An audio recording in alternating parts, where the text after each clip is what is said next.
अध्यक्ष जी, सबसे पहले तो मैं आपको धन्यवाद देना चाहता हूं कि आपने इस संकल्प पत्र समिति की अध्यक्षता का दायित्व मेरे ऊपर सौंपा और मुझे इस बात का हर्ष है, संतोष भी है कि मोदी जी के नेतृत्व में हमने देशवासियों से किया गया हर वादा पूरा किया है। चाहे 2014 का संकल्प पत्र हो या फिर 2019 का घोषणा पत्र हो, मोदी जी के नेतृत्व में हमने अपने हर संकल्प को पूरा किया है।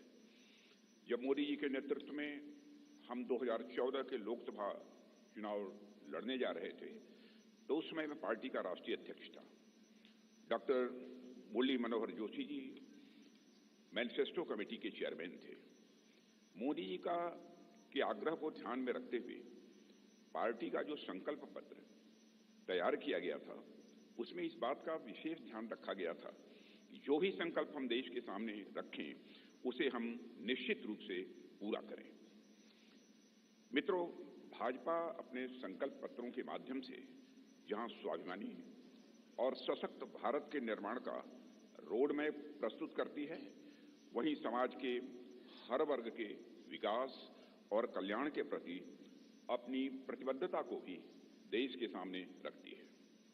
5 साल पहले 2019 में संकल्पित भारत, सशक्त भारत के उद्घोष के साथ जो घोषणा पत्र हम लेकर आए थे उसमें हमने आजादी के 75 वर्ष पूरे होने पर भारत की एक संकल्पना रखने के साथ साथ 2047 के भारत की भी रूपरेखा देश के सामने रखी थी।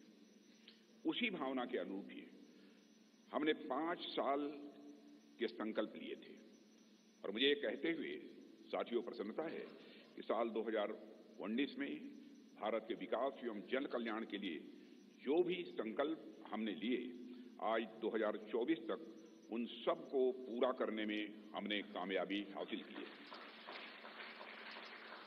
हम लोगों को इस बात का गौरव है कि भाजपा अपने संकल्प पत्र के प्रत्येक वादे को पूरा करती है।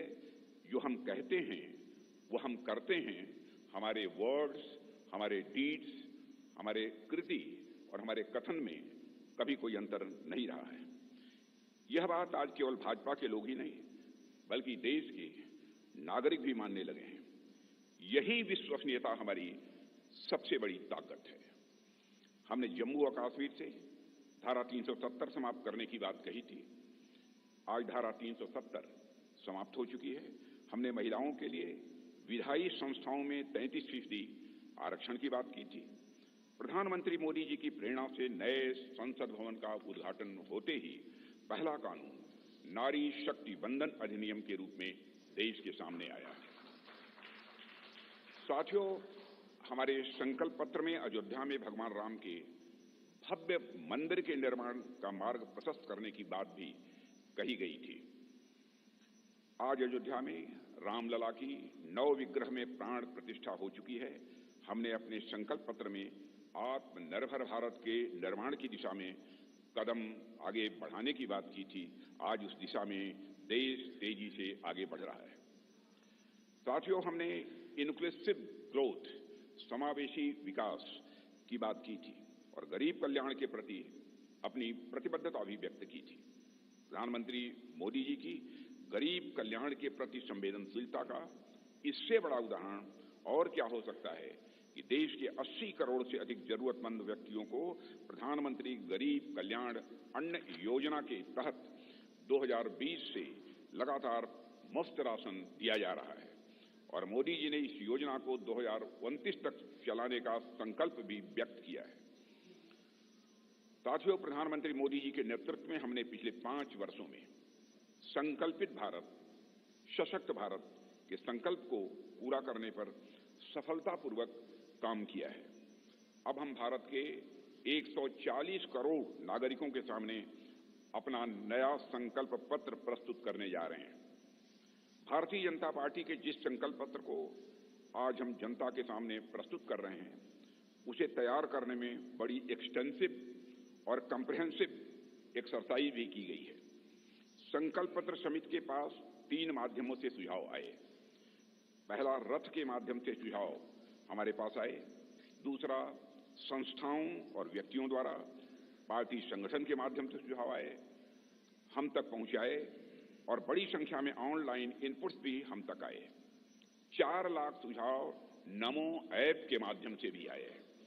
करीब 10 लाख सुझाव वीडियो के माध्यम से आए हैं। ऐसे करीब 15 लाख से अधिक सुझाव समिति के पास आए हैं, जिनकी स्क्रीनिंग करके हमने उनकी समरी तैयार की है।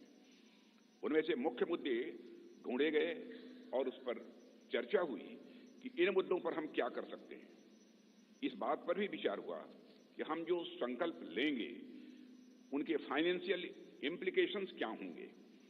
यह विषय केंद्र का है या राज्य सरकारों से जुड़ा है या समवर्ती सूची का है। इस विषय से जुड़ी कोई स्कीम चल रही है या नहीं और इसका हमारे मित्र देशों पर कोई असर तो नहीं पड़ेगा, यह भी सावधानी बरती गई है। सभी बातों पर बहुत ही गंभीरतापूर्वक विचार हुआ है। साथियों, हर विषय की 360 डिग्री एनालिसिस करने के बाद हमने विषयों को 24 ग्रुप्स में बांटा है, 24 ग्रुप्स में से बांटा है।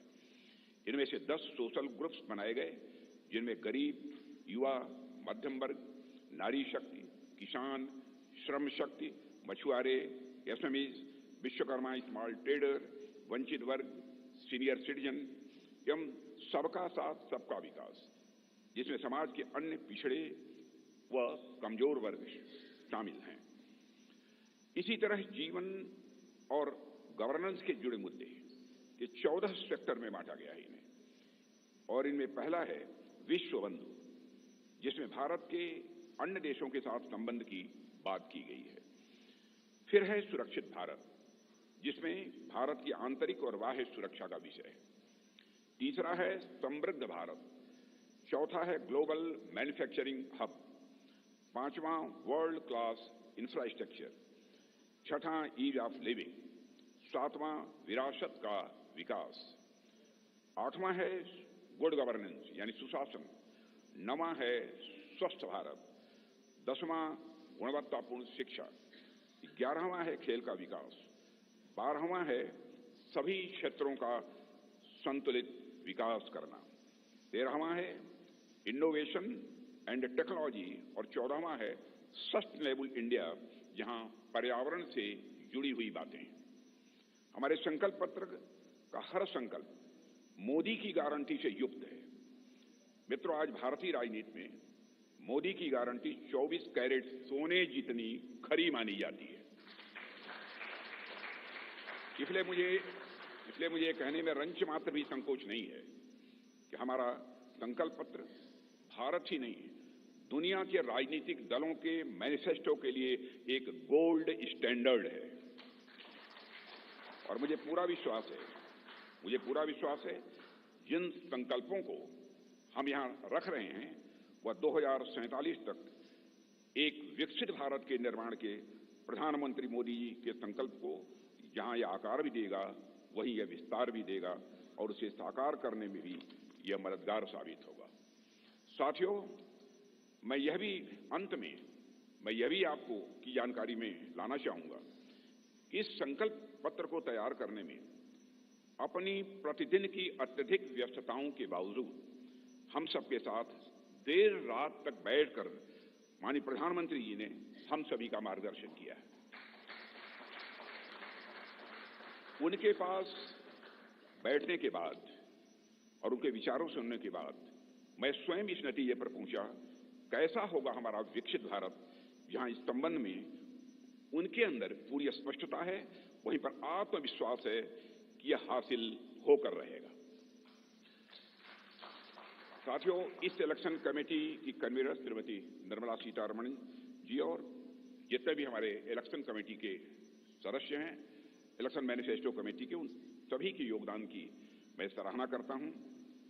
और अंत में मैं यह भी कहना चाहूंगा, साथ ही दिन रात सारे सुझावों को संकलित करना, अध्ययन करना और उसे संकल्प पत्र के रूप में तैयार करने में जो भूमिका हमारे रेल मंत्री श्री अश्विनी कुमार वैष्णव ने निभाई है, उसकी भी मैं विशेष रूप से मैं सराहना करना चाहता हूं।